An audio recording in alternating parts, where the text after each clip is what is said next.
Welcome, 16-bit hockey fans, to yet another edition of the NHL 94 podcast. And today we'll be using not just the start button, but the start and select button, because we'll be diving deep into just, Genesis and Super Nintendo. No, we're not going to be playing Super Mario or Super Mario Kart. Love those games, by the way. They're fantastic. No, we'll be talking about NHL 94, both on the Genesis and the Super Nintendo, the console that brought us Mode 7. And with that, I'm going to bring in John/Chaos. How are you, Chaos? Good. How's it going?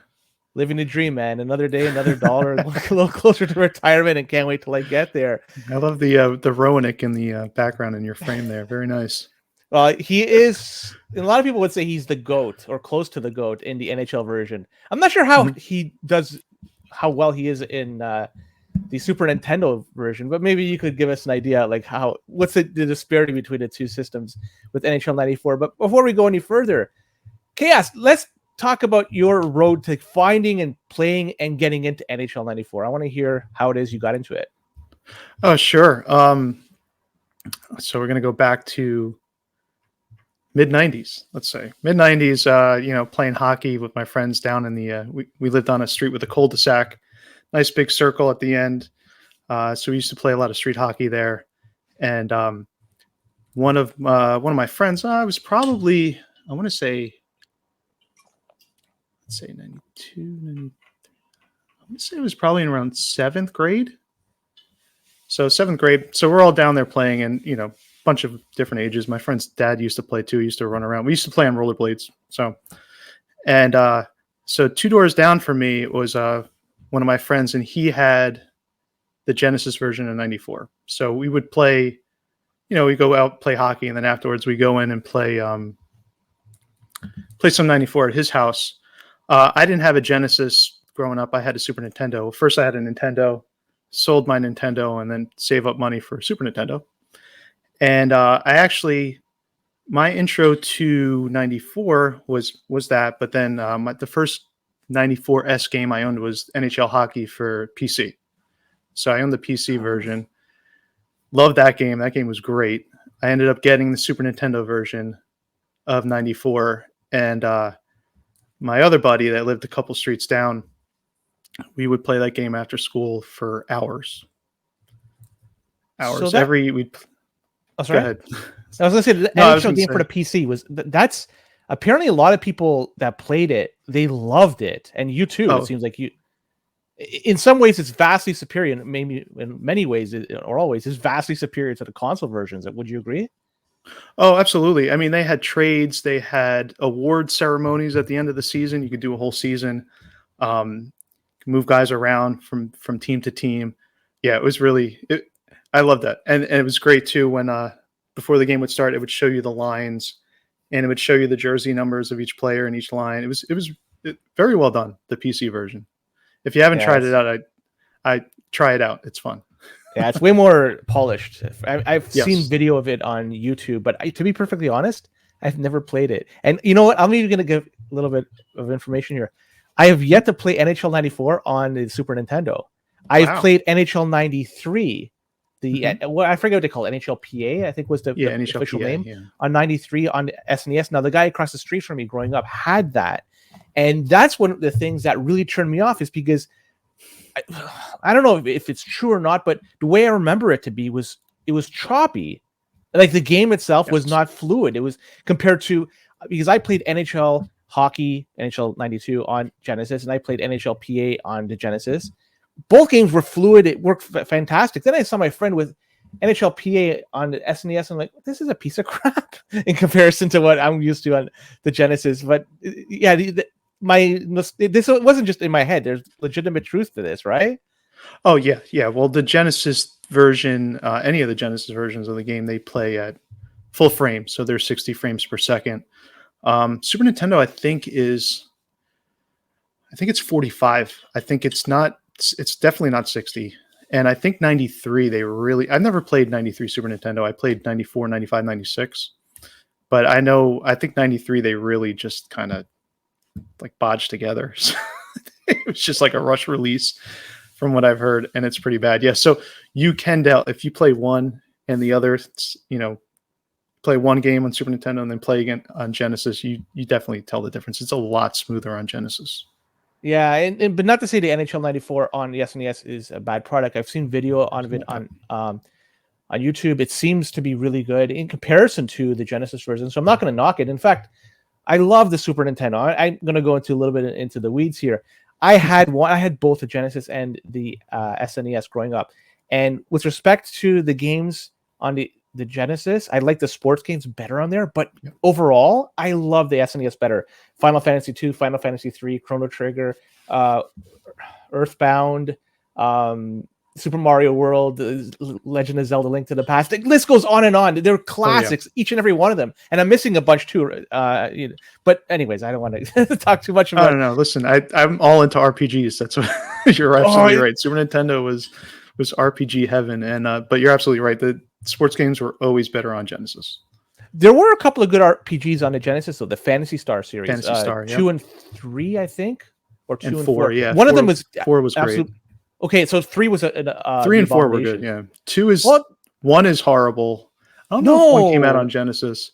1 came out on the Master System. Right? Yeah. That was light years ahead of its time. Yeah, that wasn't. But 2 was on the Master System. Yeah. 2 is hard to play. I've actually played it a few months ago. I tried playing 2, and I was like, I had to start playing 4.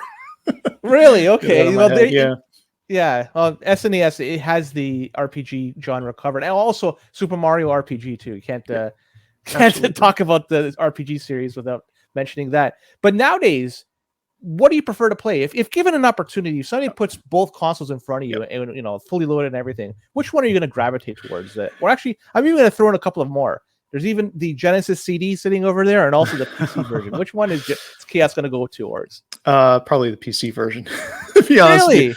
But console, we're talking consoles here. Depends what I want to do. If I want to have fun, I'm going to play Super Nintendo. Super Nintendo's fun. The 94, it's arcade feeling. I always say it's like the arcade version of 94. It's just anything goes.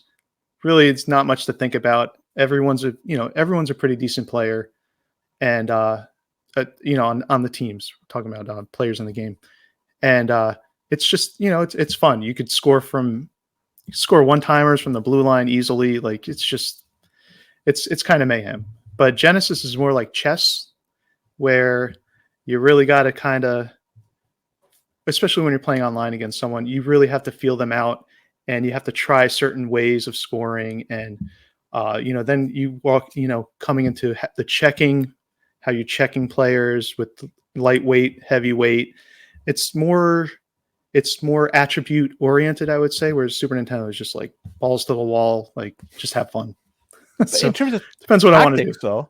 Are the taxes generally the same? Because in the Genesis version, you could do that wrap around and kind of at the top of the circle or the bottom of the circle, you could kind of to shoot one in the top corner, or the one timer where you set somebody up in the middle of the slot and use that to score a goal. Is that the same type of tactics that work generally well to score goals in Super Nintendo, or something else? Yeah, some of the same tactics work. Deeks and one timers are very powerful in Super Nintendo. Slap shots, not so much. To be honest with you, there's only a few guys in the community that can score consistently on slap shots in Super Nintendo, whereas in Genesis, it's one of the beginner scoring moves, I would say. But crease cut on both machines, the same. They both go. Controlling goalie is a lot harder in Super Nintendo, I would say, than Genesis. I think the movement of the goalie is a lot. If you're controlling your goalie, it's a lot better in Genesis than it is Super Nintendo. Super Nintendo just feels like you're moving a block around. Like there's no acceleration. It's just like boop, boop, boop, boop, boop, boop, boop, boop, on the screen. It's really not fun.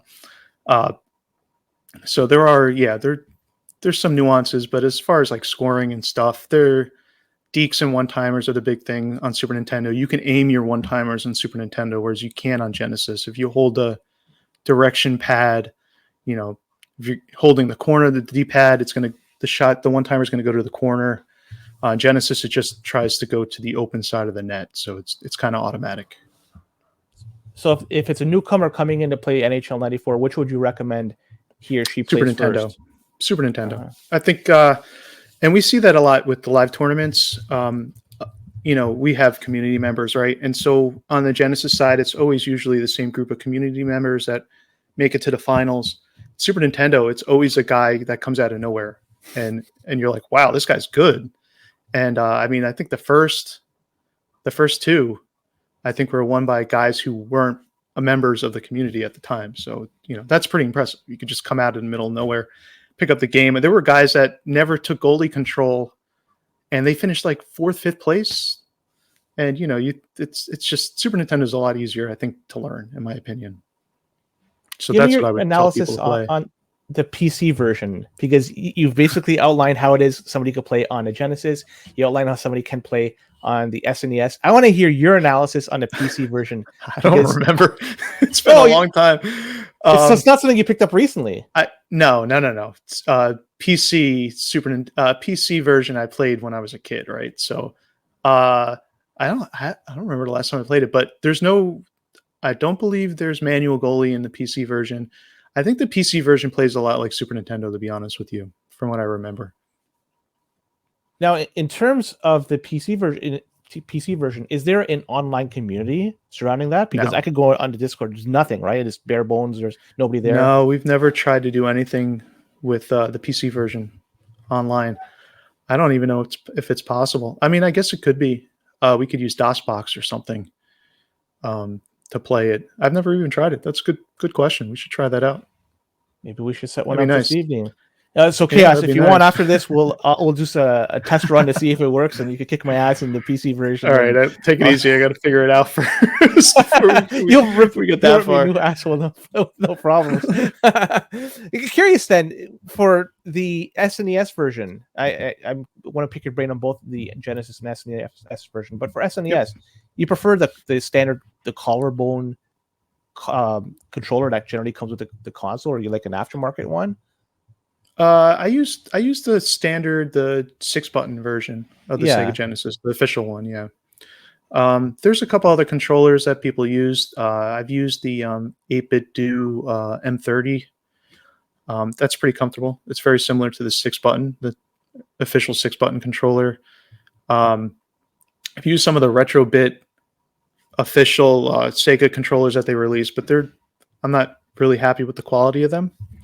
I had one with a sticky B button, and then another one, I think the D-pad stopped working. I forget, but so it's kind of hit or miss with those. But to be honest with you, the best way is either using a official 3-button or a 6-button controller and using a USB adapter, Genesis to USB adapter, which you can pick up. So the Genesis version, so you don't care if it's a 6-button or 3-button, as long as it's close enough to the original 6-button or 3-button. That's what you prefer. The 3-button it's different size, right? So it's probably good for people who have larger hands. I prefer the 6-button. The D-pad, I think, on the 3-button is actually better than the 6-button. The 6-button gets a little loose after a while.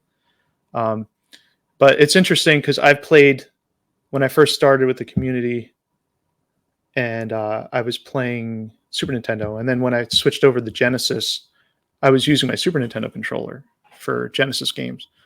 And I think it's easier to pass using the Super Nintendo controller. There are a couple things that are different between the two controllers that I prefer. So I would use the Super Nintendo controller, but then I'm like, nah, I really should just stick with the Genesis controller, because if I go to live tournaments, that's what we're going to use.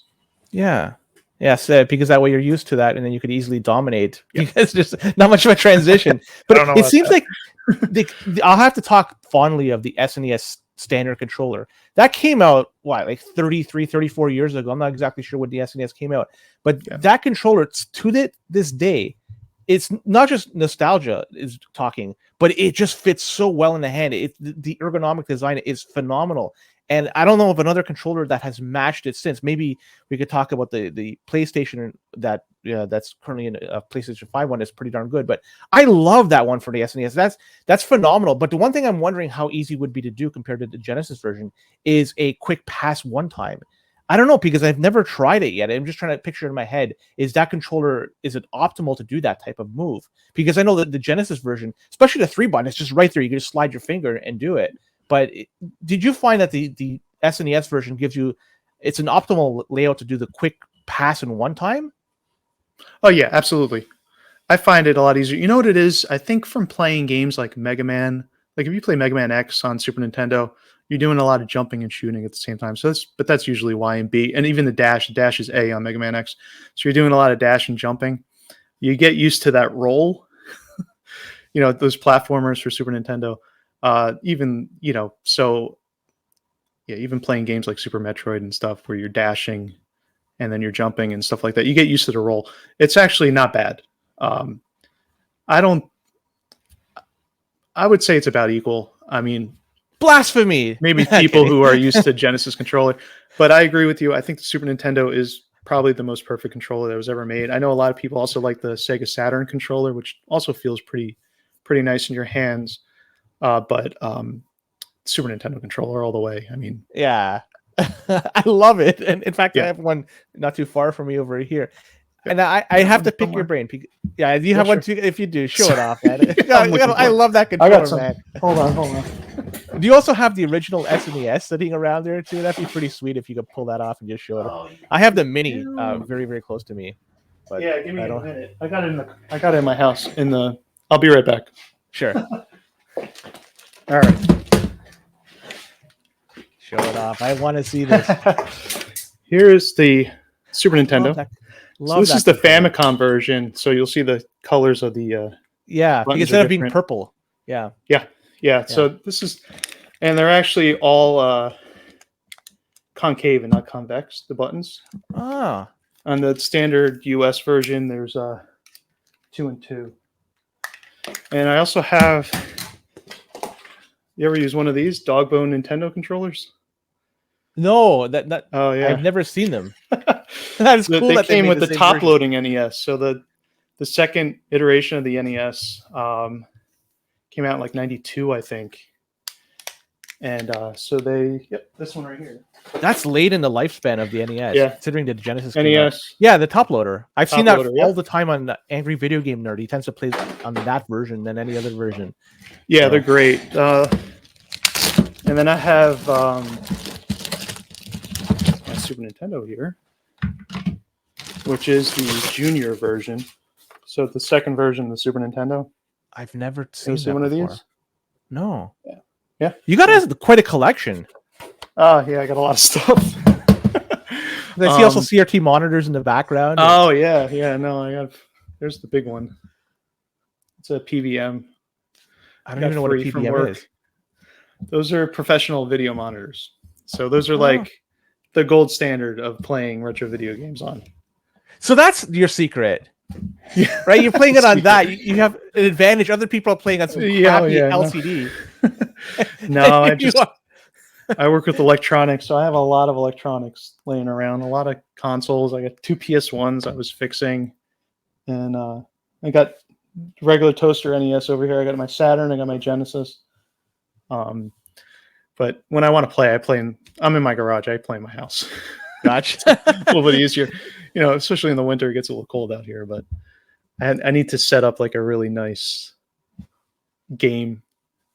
Little space heater. Like, let's see, CRTs. So the CRTs we use for live tournaments when we run in Long Island, LA Retro, every year in August.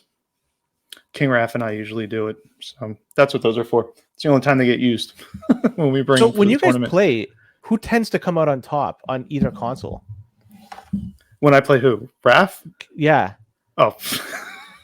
Well, Genesis I can understand. What about SNES? No, it's usually, I don't know. I don't think I've ever played Raph on Super Nintendo. That's a very good question. I gotta look on the website and see if I ever played them before. There's a head-to-head records you could check. It's a very good question.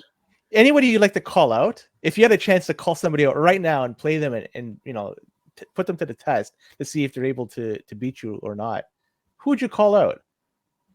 You mean like in the community? Yeah. Or like the community. Oh, who can I beat? I could. No. Who would you call out? Just say right now, I want to call you out. Let's have a match, and I'm going to test you to see if I could beat you. Who is the guy that you take him? Probably AJ, Angry J.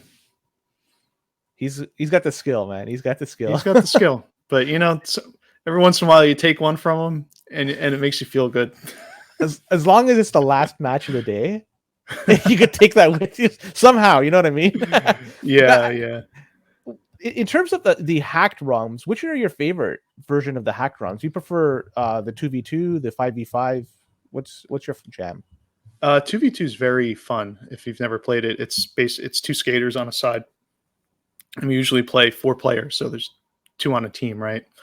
It's just really fun because there's a lot of ice. You do a lot of wacky things. You could pull off a 1-timer. A 2-player 1-timer is really hard to pull off, but you get one of those, you get it in, feels really good. Yeah, it's really fun. I wish more people played it. It's tough to get a bunch of guys on, but I mean, listen, the standard version, right, is the best way to play it, in my opinion. We have a lot of modded ROMs where we play, we have player drafts, and we make ROMs. We change up the rosters and stuff. So that's actually what we had that. So I started playing in the community around 2007, and then 2009, I think, is when I started playing Genesis. And that was only because Genesis had draft leagues, and Super Nintendo didn't have any draft leagues yet. So that's what made me switch over. And then I don't think I've played in a couple Super Nintendo leagues since then, but not many. It's just mostly my online presence is Genesis.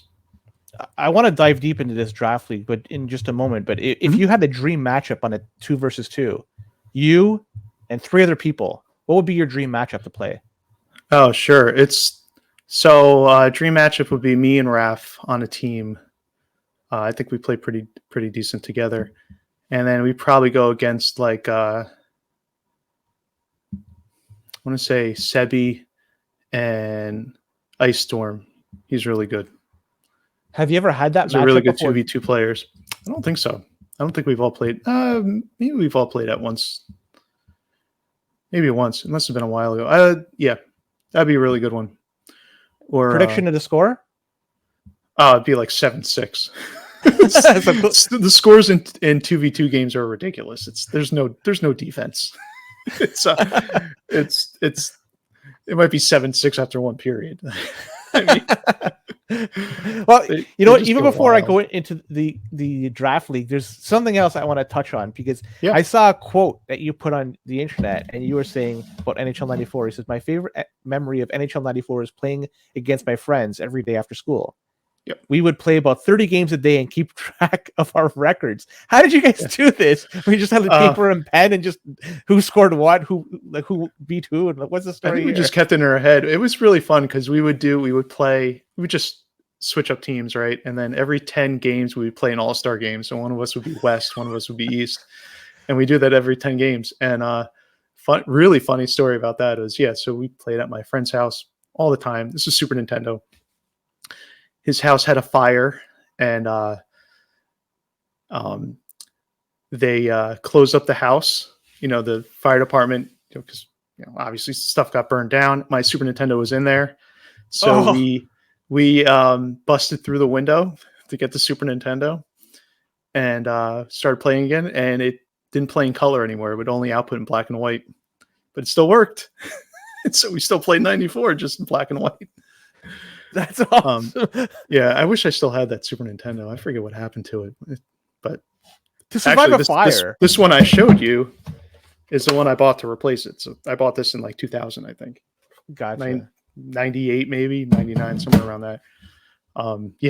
So it outlasted a fire, and still played on it.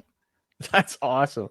So now I want to talk about these draft leagues, because I see this name out there, the Chaos Draft League. Oh yeah. What is it? All right, Chaos Draft League is probably the premier league, the premier draft league that's going on right now. Are you saying that because you're associated with it, or maybe? No. So it's a league that has so on Genesis, right? When you go to grab the goalie, usually you have to hold the B button down for a certain time period. Yep. I think it's like half a second, maybe, in the standard ROM. I forget. So we shorten that time so you can grab the goalie a lot quicker. It makes it a lot easier to maneuver, switch over to the goalie when a guy's doing a quick move. You'll get the goalie control quicker. Also, the goalie he could skate out a little bit farther from the crease.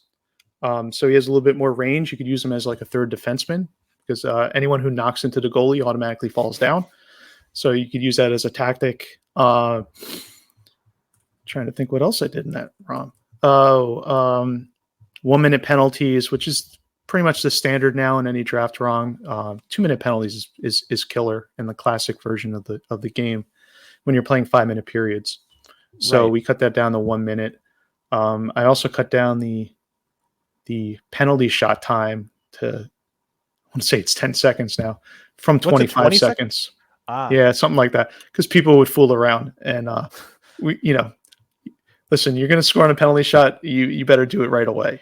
That's the way I look at it. So, and the other thing too is the goalies all have a boost in speed. Oh no, I'm sorry, boost in agility, and a +1 boost to each one of their stick and glove ratings. So they all perform a little bit better than they would in the regular ROM. So usually in a draft league, the limit is there's a lot of good forwards in the game. There's not a lot of good defensemen, and the goalies after like 10 of them, after the top 10 are just straight trash. Yeah. So boosting these goalies makes them a little bit more usable, and just makes the league more fun. So and the other major change was the hot and cold. So the game has a hot and cold aspect. Where some players play hotter this game than they would than another game, or they play colder. And so there's a very wide range. You could be super hot, you could be ice cold. So what I did was I found in the code where to adjust that variable to lessen the effect. So it's not guys aren't playing the same every game. There's some little bit of variance. Like sometimes they'll play a little bit better than they would other games, or a little bit worse, but it's not as crazy as it is in the classic version of the game. So are you good with assembly? Yeah, I can do assembly. Yeah. So this is your jam then. You're looking at you're dumping the code, you're looking at it, and you're probably figuring it. So excellent. So history. I'll give you a little history. Go ahead. I work in electronics, but I always wanted to do computer science. So when I was growing up in high school, I took computer science classes. It just so happened that when I graduated, I really wanted to take a year off between going to high school and college. And I was 17 at the time, so I graduated early. I ended up going to an electronics school. Okay. And so, but I love programming. So I do it all on the side. The whole NHL 94 online website, that's all me. I did the whole website. I built that. I had to redo that website. So to allow us to run multiple leagues online. So I love programming. So when just a few weeks ago, the source code for NHL 92 came out, which was the first version, NHL hockey, they call it, NHL 92. I love looking at that stuff. So I'm looking through that code, and I'm trying to figure out what does what. We could transfer it over to the 94. We can make specific changes, maybe even at some point add fighting back into the game. Yes. Yeah, that's the goal at some point. But first, I need to understand what's everything going on in 92 before I could start moving the stuff over. But did you listen to the interview that I did with Mikey not too long ago? But he's also posted about this on the forum, so it's not. I've talked to Mikey. Discord. Yep. Yeah, so he's of the opinion, at least from what I could see. Now I'm reading between the lines here, and I could be wrong, Mikey. So please forgive me if I am. But it seems like the game was being created, and every time a version was released, for ready for testing, and it was shipped from Lesser's place to EA's head office for testing, those versions had fighting in it, and eventually it got removed. So one of the last versions that had fighting in there probably still exists. That test version of NHL 94 that has fighting still is probably available in the wild somewhere. We just have to find it. Oh, yeah. And if it ever is discovered, then I'm not sure if it's a simple just transplanting the code but there's no sprites for fighting. Is that true? Yeah, so you'd have to add the sprites back in. I mean, there's not too many sprites, I think, for fighting. I did find where it checks for fighting, and I noticed that the code in 94 is missing. It's gone. But that doesn't mean that we could carry it over from 92. A lot of the code from 92 to 93 to 94 is the same. It's actually, they just made minor changes each year, other than, roster changes and stuff like that. But changes to the game, the core game concepts, very little changes. Obviously, 94 was a little bit bigger because they added one-timers, they added manual goalie control, they added, I don't know if 93 had hot and cold. They added some bonuses. Yeah, so that's a little bit different. There's a couple differences, but as far as like the main gameplay, it's based on 92. So if we can understand everything in 92 by looking at the source code, so the source code is the code that the developer used to make the game. So they have notes. This function does checks. This function is for shooting. Like when you hit the shot button, it's going to go here, and then this is what it does. And so it's nice to have that instead of just looking at the disassembly of the ROM, which is all we had. Now we have the developer's code that we can base off of. Now it's still in the assembly, but it's line for line separated, and it's there's comments here and there telling you what the game is doing. So it's a lot easier to understand. So once you go through all that, I'm going to mark in all the code in 92. Then I'm going to start, comparing it to 94, see what does what. So that's the plan. But I love doing that. I would stop playing 94 and just do that full time, like with all my free time. That stuff is it's so fascinating to me. So it's time to do a GoFundMe. So we could fund your life at the same time while you do this. So the community should just gather around and let's get this let me quit done. my job and have you guys pay for me to do this. Yeah. That'll go over well with my wife. But the reality is, given the fact that you have family, you have a job, you have a life, and so many other things that are pulling away at your time. If you could put a time frame on how soon, realistically, fighting could end up in NHL 94, we're talking years, or is that realistic? Yeah, probably. The code, there's a lot of code, right? So I'm about maybe 20% through labeling the 92 disassembly to the source code. So there's a program called, the ROM it's in machine code, not even assembly. It's called machine code. So then you have to put it into a program called the disassembler. And so that gives you the assembly code. All right. So you take that, and I'm looking at the source code, which is also an assembler. So I'm comparing the two, and I'm transferring the notes from the source code to the disassembled code. And then at that point, then I can compare. I could look at the function, specific functions, like I said, shooting, passing. Like I've already made some comparisons, which is pretty neat, because I'm very interested in the mechanics of the game, how like passing works, how shooting works, what attribute does what. There's a lot of stuff that's still in the air that we have no idea. So trying to find that stuff out is very helpful with the source code. But yeah, as far as like putting fighting back into the game, it'll probably be like, I'd say at least a year. I want to say. I think that it might not even be possible, but as far as like getting to that point where you're trying to do that, it'll probably be that long. But to be honest with you, there's a lot of code in 94 that is checking for fighting. Like it's looking, are they fighting? No, then do this. This kind of hit should cause a fight in 92. You see that in 94, and then it just goes to blank code. It's a jump to a function that has blank code.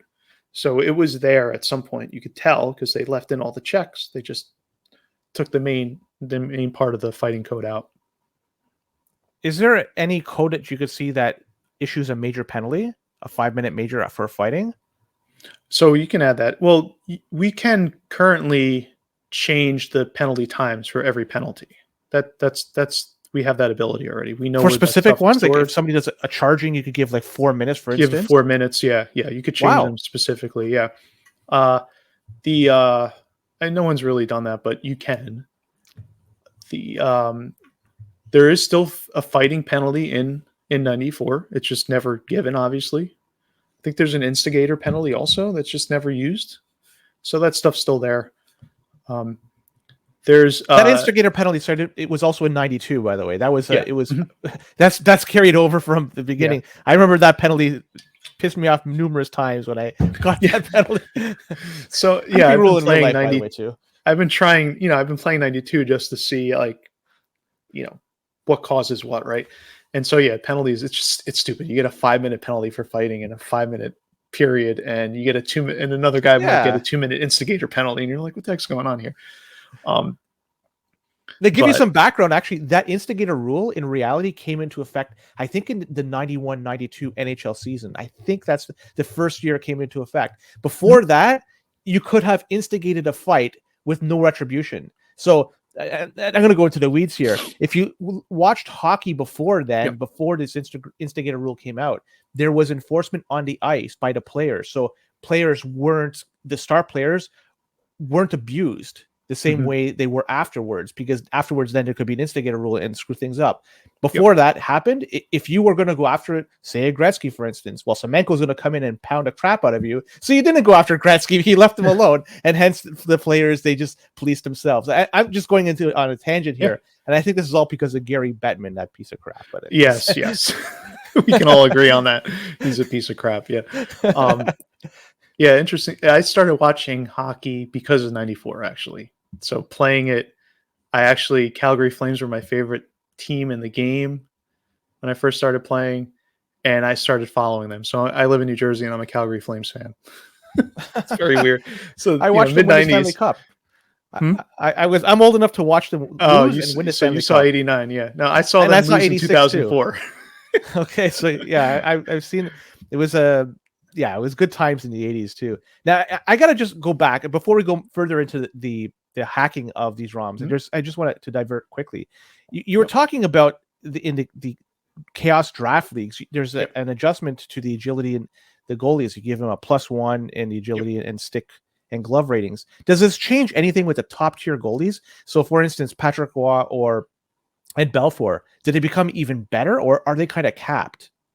So Watt and Belfour are the only two goalies that don't get the boost because they are already max or close to max. So it starts with Fear, who's the third best goalie in the game. He gets a boost, so he becomes very similar to Belfour and Watt in that case. So think of having three guys who are top goalies. There's a limit to the attribute values. So we have a scale of 0 to 6. 6 is the highest it can be in the game, and 0 is the lowest it could be in the game.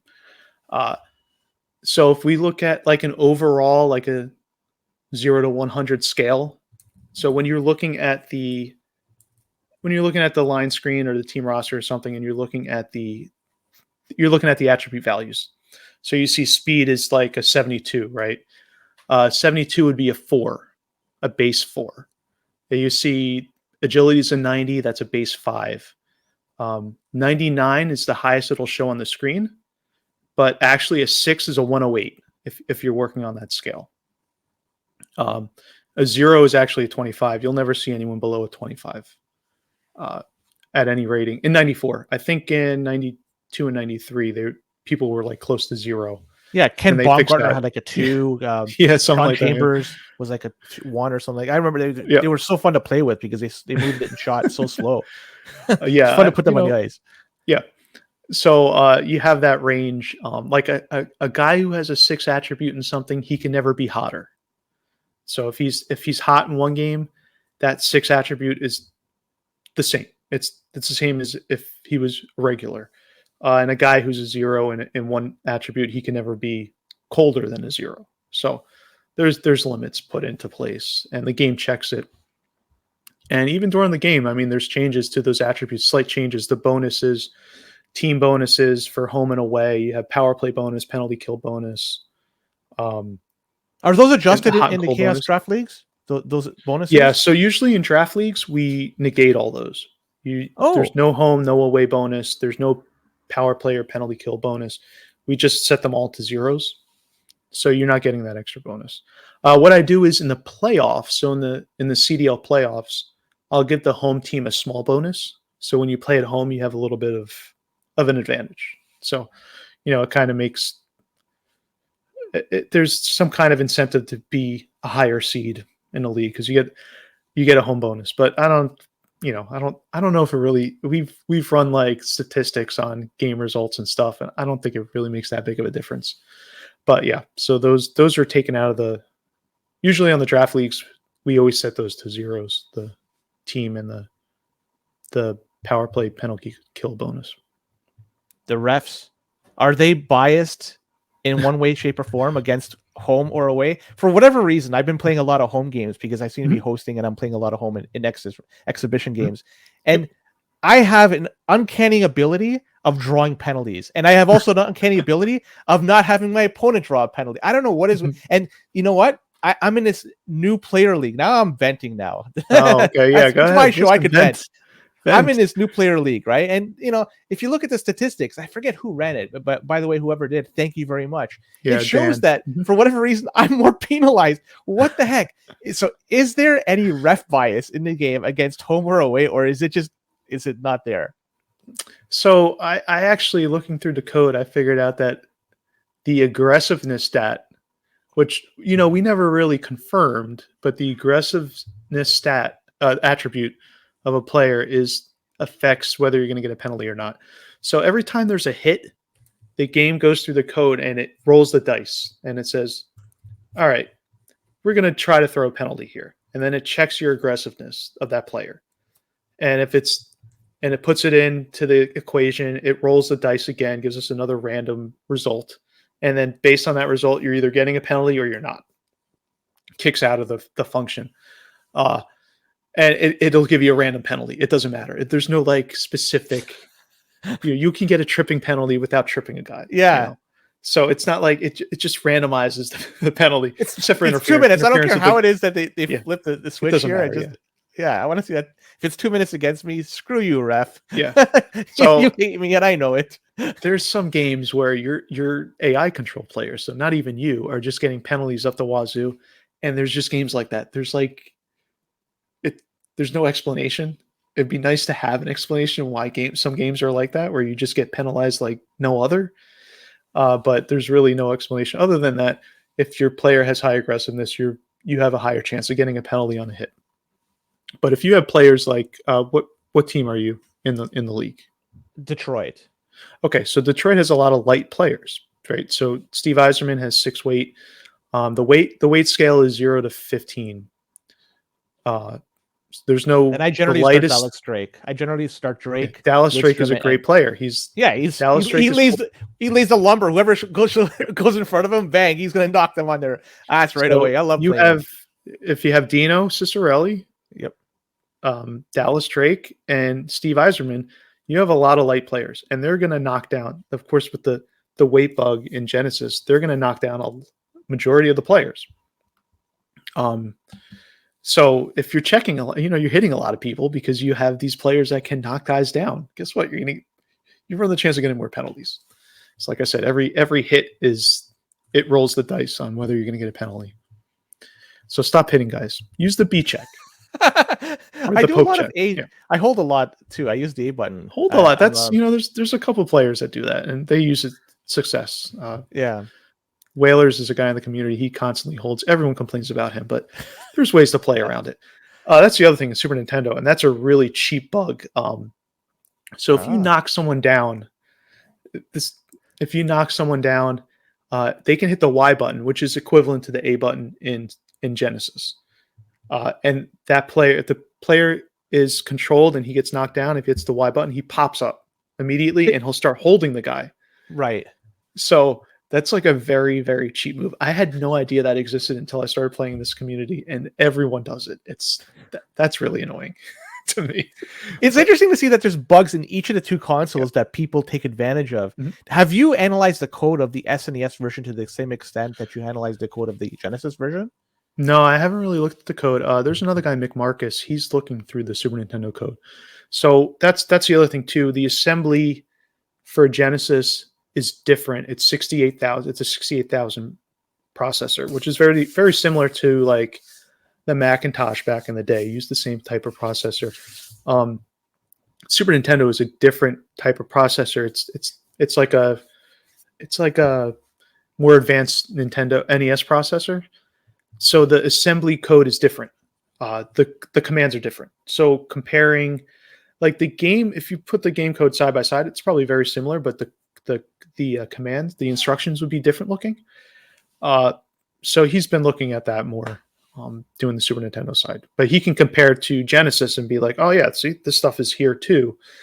The Genesis code has been over the years has been analyzed more than Super Nintendo. So we found a lot more stuff in Genesis that we haven't found in Super Nintendo. Like we can track time on ice, which isn't displayed in Genesis. If you go into the player stat screen, you don't see time on ice, but the game tracks it. And so we're able to, when you play a game online and you make a save state and you upload it to the website, we're able to extract stats from the game that you don't even see while playing. Time on ice is a big one. We haven't found that in Super Nintendo yet. So then, just based on the history, I'm talking about NHL hockey, NHL PA, and then NHL 94. It's going to be easier then to, if it's possible, to put fighting in the Genesis version than So yeah, because it's more analyzed and because the Genesis code, it's basically just taking the code from 92 and moving it into 94. It's just putting it in the right spot and going through all the checks and making sure it goes to that code. That's the other thing too. And then obviously the sprites and stuff. I mean, I'm not saying it can never be done on Super Nintendo, but Super Nintendo has something very weird with its graphics that in the ROM that is different than Genesis. We've you got to remember, you have a cartridge, you're limited on space. So a lot of the space is taken up by graphics, sprite tiles, things like that. So they compress them. So like if an image has, a white tile, like in 4 places, it's not going to draw it out in 4 places. It's just going to use one place, and then the other location is going to point to the same tile, right? And so it saves space that way. It's called compressing the image. So Super Nintendo, the image compression is completely different. It's hard to figure out. I think someone had created a Python script that might have went through and tried to decompress the Super Nintendo graphics, but it's not easy. So you can see in like a lot of custom ROM, a lot of the draft ROMs and custom ROMs that we do, we could change the graphics, very easily. The logos, the player photos, things like that, we can change them very easily. Super Nintendo, you can't do that. You looked at the code enough in the Genesis version. I'm curious what your thoughts are about the offensive and defensive awareness and what you think they do. So that to me is the biggest mystery, and that's my number one priority. I don't really care too much about the fighting. I want to figure out what defensive awareness and offensive awareness do. So in my opinion, a guy with a really high offensive or defensive awareness, depending on where the puck is, they usually go for the loose puck. They'll go to where the puck is. Guys who are center and they have high offensive awareness, they're usually closer to the net, so they'll pick up a lot of rebounds. But a lot of times, like a guy with the max offensive awareness, he's too close to the net to do really decent one-timers with. So you want a guy with that's 6 is the maximum. So you want a guy with like 5 or 4 offensive awareness. They sit a little bit higher in the slot. It's easier to get the pass to. They have more range of where to put the shot. But as far as like exactly what they do, no one knows. Looking at the 92 code, I've seen a couple things. It seems like there's zones in each, in the offensive zone, the neutral zone, and the defensive zone. And there's something called assignments. Each player every frame or so is giving an assignment. Are they going to go to a zone? Are they going to go after the guy with the puck, try to check him, or go play defense, things like that. There's a couple of them. I forget what they all are. All the assignments they're called. The game calls it. or the code calls it, the source code. And so that has to do with your awareness values. Like, where in the zone is your guy going to go? Well, if he's a high offensive awareness, he's probably going to go higher in the zone, or in the middle of the zone, or this way, to the left, to the right, depending on what zone it is. I think I'm getting there to the point where I could tell you, yeah, this is what it does, but it's something. So there is something. There is something. Yes. It's very important. It's probably, so when you look at like the overall rating of a player and how it's calculated, certain attributes are weighed more than others, and offensive awareness is one of the highest weighted. So the higher the number, the higher your overall rating is going to be. It has that, that kind of effect. I think agility is another one that's really high rating wise. That weights the overall weighting, overall rating of the player. So it's all pretty interesting what the game thinks is the important attributes, and what, a guy playing online thinks is the important attributes for a player. A lot of guys like speed, but the game doesn't think speed is, a very important attribute. It thinks agility is more important. So Randy Wood doesn't get a boost in the rating, but even though he's still a piece of crap, regardless. He could skate in straight lines. Don't make him turn. Now, in terms of then the goalies, and I think Belfour has a really high defensive awareness. Yeah. So, do you think there's any conjunction with how well a goalie plays as an auto goalie with their defensive awareness, or does that it has no bearing in their play whatsoever? So a while ago I did a check, and because I think King Raph had said, oh yeah, defensive awareness is a bloated stat for a goalie. It does nothing, but it raises their overall rating, but it's not important at all. I'm like, that's got to do something. So, looking in the game, I did what's called a trace, and I hooked. So you hook a RAM location. So I hooked the defensive awareness of the goalie. And so whenever it was read or written, it would tell me. And it would tell me what instruction or what address of the instruction did that. So the defensive awareness of a goalie is constantly being read. Checked. So it's being used. And I believe it does help in tracking. It helps the goalie track the puck.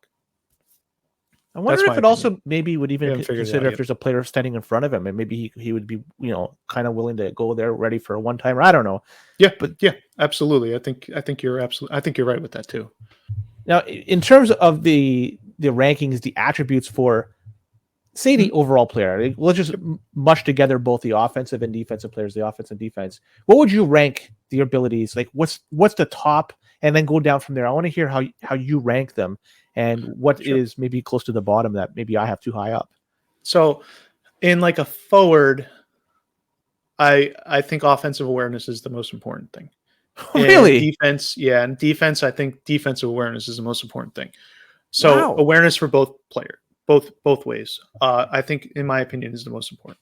And sorry to interrupt you. This is more so with Genesis, or either or Genesis. This is or both. SNES? This is both. Okay. Yeah, gotcha.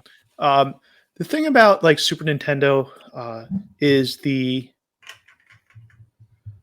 speed of a player is just so wacky.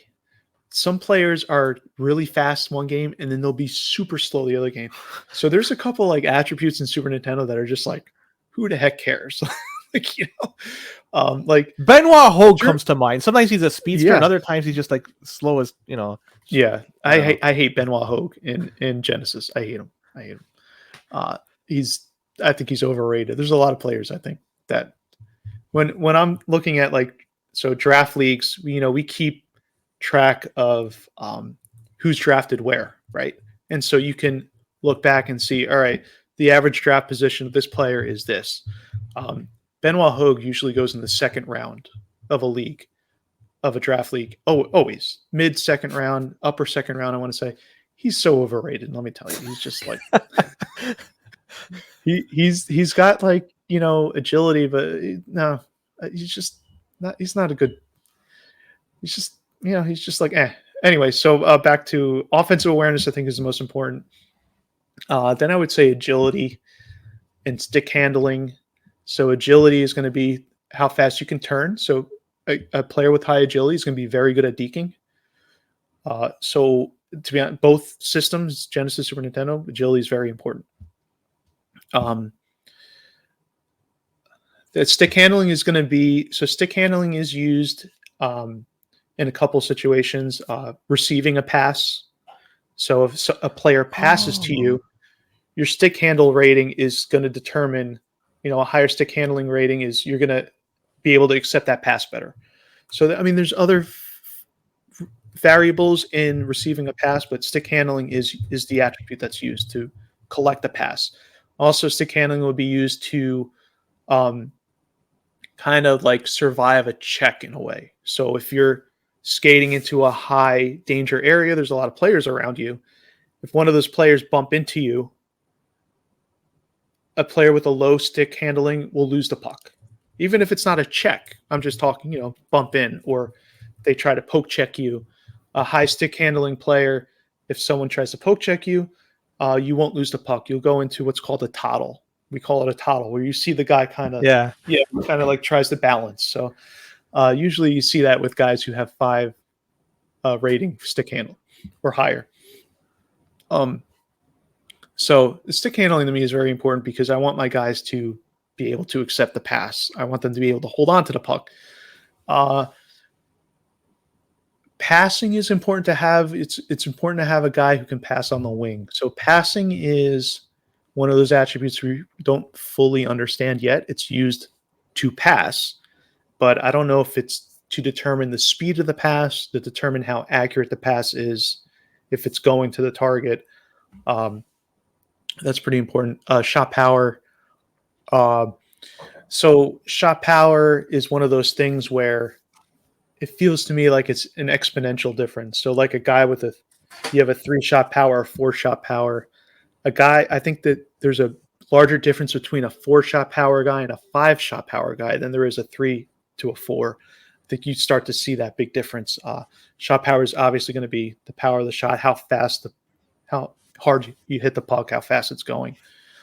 Shot accuracy is another very important attribute. It's going to hit the net. And shot accuracy is one of those attributes where if you have a really cold player and they're not very accurate to begin with, they're just going to constantly miss the net. And it's like, you might as well just sit the guy because he can't hit the net. Even if he has high shot power, like Mike Madonna's a perfect example. He has 5 shot power, but he has 2 shot accuracy. So, there's some games where he can't hit the broadside of a barn. And you're like, this guy's a superstar and he can't even hit the net. So it's, it really, you got to rethink your strategy for that game. And speed. So, I'm going through all the attributes. I'm not really telling you which ones I think are important, but offensive awareness, your secrets. Offensive awareness, agility, stick handle are my 3 most important. I would say the next would be shot accuracy. I think I want my guys to always hit the net with their shots. Speed would be next. You need at least a 4-speed guy. 3-speed guys are very hard to play with, especially if you have. So Mellenby is not one of your players. Scott Mellenby is not one of my players. Gotcha. No. I need someone who's a 4-speed or better. Matt Sundin is my favorite player in the game. There's something special about him. Yeah, there's something special about him. I don't know what it is, but everyone makes fun of me about it. I think he's my favorite. I'm not saying he's the best player. I'm saying he's my favorite player in the game. Right. But he's got high offensive awareness. He's got high shot accuracy.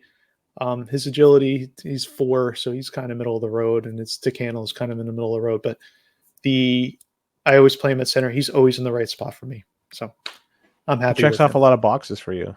Yeah, he does. Yeah. Checking. So the checking attribute is used by the AI controlled player to control where he is in relation to the puck. It's actually used a lot more than just deciding if he's going to throw a check or not. It's basically used to how close he wants to be near the puck. It's very weird in the defensive end. So checking when you're an offensive player you're the player controlling his checking doesn't really matter. It's only used with the AI control players, the computer control players. And you're saying it's how close he wants to get to the puck? That's it's very weird how often it reads the checking attribute. I haven't really fully put it down, but it's basically deciding, do I want to throw a check yet, or do I want to keep skating closer before I decide to check? It's kind of strange how it uses it. The funny thing is, in '92, there was no checking attribute. It was all aggressiveness. That was the only one used to determine checking, to determine fighting, to determine penalties. They only had aggressiveness. So they split that up at some point to add checking and to separate checking and aggressiveness. So now aggressiveness is only used when you throw a check, determining whether you're going to get a penalty. And then checking is used in other situations. So a lot of people think that's important because you want, especially on defense, I want at least one of my defensemen to be aggressive. Okay, so I want a guy with high checking.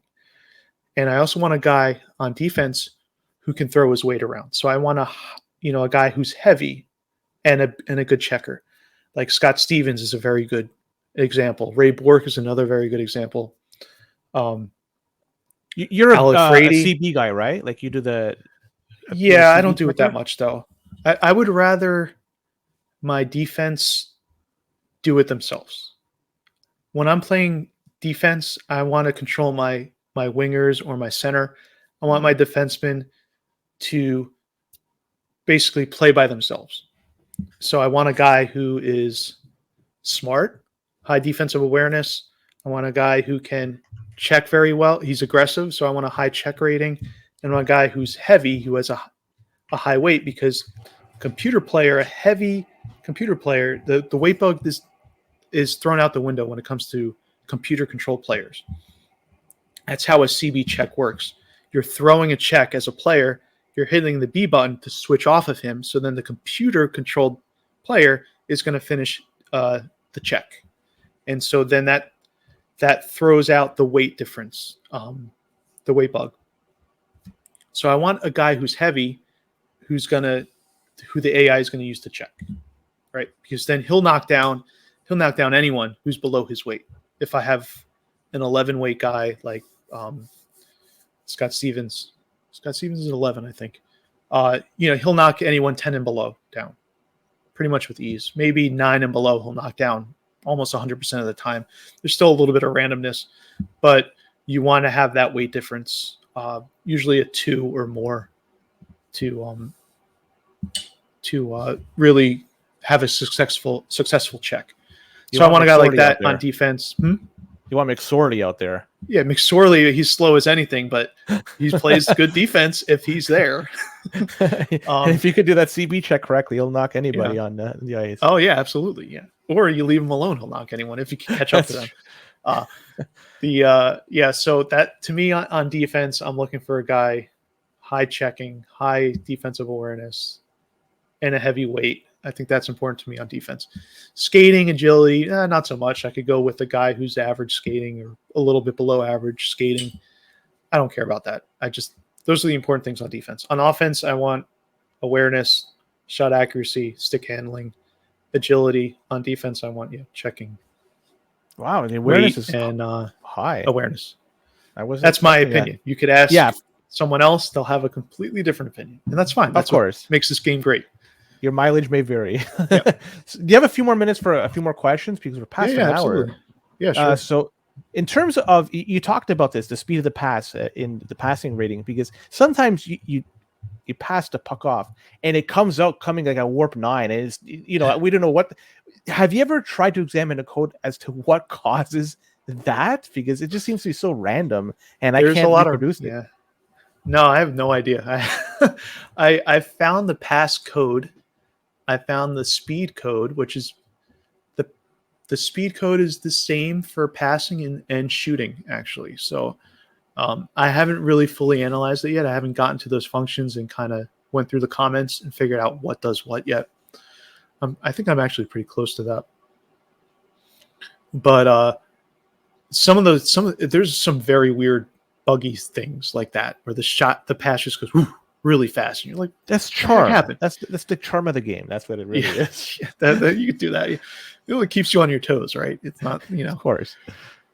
Another one is what the heck? What happened there? You'll also have sometimes where you'll do a speed burst, a C, yes, and all of a sudden your guy will just continually get faster, and then he'll like skate all the way to the other end, and you're like, they turn into Randy Wood. They don't. It happened to me happened to me last night, actually. I was playing against someone. It's like one of those things you're just like, what the heck? Like, it happens. Yeah, they turn into Randy Wood with like zero agility. They just can't turn it. It's like just everybody goes. It's but like Randy another Wood one that two, really, yeah. Another one that like irritates me to no end is where it's a guy skating along the boards and you come in and you whack him, and in your head you're expecting that cross check where you just label him into the board, but he doesn't do it. Like, what causes him not to raise his stick up to plaster him onto the board? Is that a checking thing? It's weird. So yeah, there's in the checking code. I've actually looked through this. There's different sprites, right? So there's I forget about how many sprites there were, but it looks at the direction the player's facing in, direction the other player's facing in, and I think there is a little bit random as to what checking animation it does. The other thing too that I noticed it's different in 94 compared to 92 is 94 it compares to when you're against the boards. Mm-hmm. So it knows you're against the boards and it makes a check more successful when you're against the boards. 92 doesn't care. It never checks that. So that's like one of those things you see, when I'm comparing between the two and I'm like, oh, what's all this doing here? And then you look at it and you're like, oh, it's wall collision. So it's you're hitting into the wall after the check. After, when you're getting hit, you're probably going to fall down, regardless of any other weight difference or any of that. It's just like it's so satisfying to lay one of those checks. By the way, like, absolutely, you got to check them right into the bench. That's what. Another satisfying feeling. Yeah. So I'm just gonna rhyme off a few rapid fire questions at you because we're getting close to the end of this. Top 5 forwards in the game. Okay, so top 5 forwards in Genesis. Going to be Steve Yzerman, Jeremy Roenick. I'll put him up there. Mike Gartner's up there for me. He's a really good player. He's very similar to Jeremy Roenick. It's just he's 7 weight. He has a little bit less shot accuracy. Alexander Mogilny is always going to be up there because he's just the fastest guy. And what did I put for 5? I think I would probably do Pavel Bure. Top 5 defensemen. Top 5 defenseman, Ray Bourque, number 1. Ray Bourque. Number 2 would be, I like Scott Stevens. I also like Ulf Samuelsson. Oh, I think those are very good guys. I'm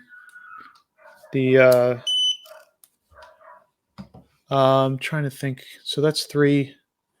Ali Frady's very good. He's big. He's a heavyweight. Yeah, he's big, and he's a good skater too. Zarly Zalapsky is the guy I don't like. I don't like Chris Chelios. Those are like other people will list them in their top 5. I don't like either of them. I never have good luck with them. Also, who's actually really good is Bob Sweeney is really good. He's legendary. So Bob Sweeney is the king of weight bug defenseman. He certainly is. Yeah. Best goalie in the game. Best goalie in the game is Patrick Roy. Best now. If I want to manually control my goalie, I really like Andy Moog. Fair enough. Yeah, he's very good. Top 5 overrated players in a game. Oh, okay. Top 5 overrated players. Joe Sakic is number 1. Luke Robitaille is up there too. These are guys who always in draft leagues, they always get picked near the end of the first round, and they are garbage. Just a guy. AJ calls Joe Sakic. He's the king of the Jags. Just a guy. Overrated. Those 2. I'm going to put Benoit Hogue up there because I think he's overrated too. Doug Gilmour, I think, is overrated. Oh, Yeah. He's just, to me, he's a jack of all trades, master of none. He's just nothing spectacular about him. And who would be my fifth? Let's see.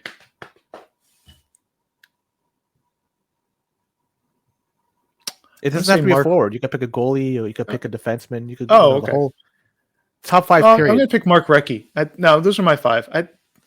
Mark Recchi is a guy who always goes in the 10 to 12 range in a draft league, top 10, 12. And he's just not really spectacular to me. I think there's players you can get later on who are equal to him. So there we go. Those are my five. Favorite team to play with? Obviously, we're talking about the stock. My favorite team to play with is Quebec. Sundin. Yeah. But they had Sakic. Yeah, but Sakic plays a secondary role to Sundin.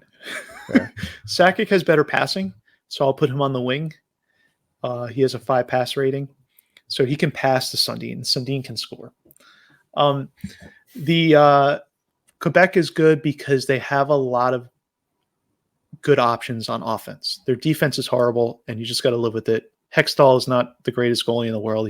He's very mid, but you have Kamensky on the bench who has a really good power shot, and he's a good skater. You have Mike Ricci, who I like to use. I usually start him. Owen Nolan's a very good all-around player. So there's a lot of good choices on Quebec. Kovalenko, everyone likes to use him because he's a battering ram. He has low stick handling, so he never sees the ice from me. Fair. But he's basically just a battering ram. Him and Theo Fleury, the lightest players in the game. Who's your favorite opponent person to play against? Probably my favorite person to play against is probably Mr. Tex. That's his name, Mr. T. Just because I love beating him. Throwing a gauntlet down. This is the thing. So you have 2 communities, right? Super Nintendo, Genesis. There's a lot of complainers in Genesis. A lot of guys who complain. There's always an excuse for why they lost the game. The controller wasn't working. The connection was bad. Super Nintendo, no one complains. It's like there's a guy in Super Nintendo AAA. I'll call him out. He's got probably the worst connection. And every game he plays is like he plays no defense. It's like 10-9, 11-10 the games are. But no one complains about him. I'll play him and I'll be like, wow, this connection sucks. And he lives in New Jersey too. He's northern part of New Jersey, but it's not like we're that far distance-wise. But no one complains about him. There's rarely any complaints on Super Nintendo. Genesis guys are dropping out because they hate losing. Like I said, they won't play certain players because that guy's connection is bad and this and that. So many complaints. But Mr. T is a big complainer. That's why I like beating him. Because then I hear the complaints and then I'm like, yeah, whatever. Is Florida the worst team to play with? No, Florida's not bad. The worst team to play with is probably Anaheim. Although there's some gems on Anaheim like Terry Yake and Semenov. Yeah, Semenov, Kasatonov on defense, he's really good. The thing about like Florida is they have Van Beesbrook as their goalie, who's pretty decent. They have a couple of lightweight choices on defense. So if you like to check a lot with your defense, they have Murphy and I think Hines. Is that, am I wrong? Murphy and Hines. Yeah, the 2 Gords. Yep. Yeah. Yep. So and then on forward there, I wouldn't use Brian Scrudlin. He's very slow. But Lomakin's good. They have a couple of decent choices. We're talking bottom of the barrel here, right? Of course. So, yeah. I actually playing Super Nintendo growing up, I used to love playing with Ottawa. I don't know why. Ottawa, I just always loved playing with, and I still like playing with them to this day. And Sylvain Turgeon's a decent player. Yeah. In Genesis, you give me a bottom tier matchup, I'm always taking Ottawa. I don't know. I like Jamie Baker for some reason. He's Laurie Boschman, are you starting him? No, I think I just go with the standard lineup. So it's Bob Kudelski, and Jamie Baker. Yeah. In your opinion, is the music better on the SNES or on the Genesis? No, Genesis. It's better on the Genesis. Cheapest that's move the other thing I think. I think a lot of Genesis games have better music than Super Nintendo games. The graphics I think are better Super Nintendo, but I think the music on Genesis is a lot better. I mean, listen, there's some exceptions like Final Fantasy 3 was great. It's my favorite game of all time. Final Fantasy 6, whatever you want to call it. Yeah, that's what it really is. Yeah, but I know Final Fantasy 2 and 3 is 2 and 3 because when I played them, it was 2 and 3. Yeah. It should be 4 and 6 in reality, but 4 and 6, yeah. But I think overall, the Genesis version, the music is better. Super Nintendo, like I said, it's fun to play. You want to have fun, go play Super Nintendo. Cheapest move in NHL 94. I don't care what console. The cheapest move in NHL 94 is the C-check off the face-off. So when you're trying to win a face-off and the other guy just decides to ram you, that's the cheapest move in the game. By far. You don't want to see Fleury as the opposing centerman. Center, yeah. If I see him and I don't see him poke checking in the face-off window, I know what he's going to do. He's going to C-check me. So I'm not trying to win the face-off at that point. What I'm trying to do is I'll try to hold. I'll do the hold. Yeah. See if I can hold him. The puck will like float past one of us and one of the other players will get it. It doesn't work all the time. Yeah, it's a chess match. It does exactly. That's the whole thing. I see this guy doing something. I have to counteract that. Yeah. Yeah, it's just maddening. Super Nintendo, it's just like the checking doesn't matter. We have no idea what anyone could check anyone. So it's like you could throw a C check and check the other guy, even if you're the weights are off and stuff like that. So, but I hate C checks on the face off. That's the absolute worst move. And I guess I have one final question for you before we wrap things up. If you could change one thing, and I think you touched upon it, but I just want you to expand on it further. If you could change one thing about NHL 94, what would that be? So actually, this is what I would change in 94. In 96, I think you could shot block in 96. Have you ever played NHL 96? Is 95 before? Or 96? You could press A to shot block. Yeah, I think it's 96. I would love to add shot blocking to 94. That's like the fake shots too. That's one of my goals is hitting a button, so you get down on they get down on their knees and they block the shot. Yeah. I would like to add that. Oh, well, I'm telling you, we should get the GoFundMe campaign running before. Is there any last things you want to say? This is the final segment before we sign off. Any final words? Anything you wanted to say? Shout out to anybody? You want to chirp somebody? Go ahead.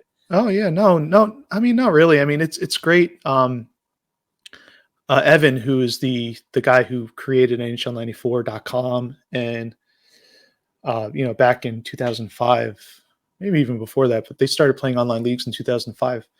I joined in 2007. So he's a great guy. I mean, shout out to him. He's not really involved in anything that much anymore, but if I ever have a question, I can text him, he'll answer. He's a really great guy. And just being able to play this game online against other people, it's big thanks to him. This is all his doing. He pays for the server, never asked for a dime. So he's a great guy. Shout out to him. Shout out to King Raph. I mean, he's my buddy. We do a lot of tournaments together. He's a real big help in the community. Angry Jay helps me with the website, so I got to give him a shout out. He's really been stepping it up lately, setting up the leaks and stuff. Used to be all me, but I got him up to speed. He's able to help me out with a lot of stuff on the website now. So a big shout out to him. And shout out to the NHL 94 community. I mean, we're still here because people still play the game. And it's fun to play it online. It's fun to just talk about the game. The Discord is very active. You don't want to chirp anybody? I'm going to chirp Dan. Dan is he's a little full of himself. He's a great streamer when he decides to stream. So he's got to stream a little more. Mr. T, I know right now he's got a concussion he got from getting hit in the back of the head with a soccer ball, but that's all we hear about is his concussion and how it's affecting his play.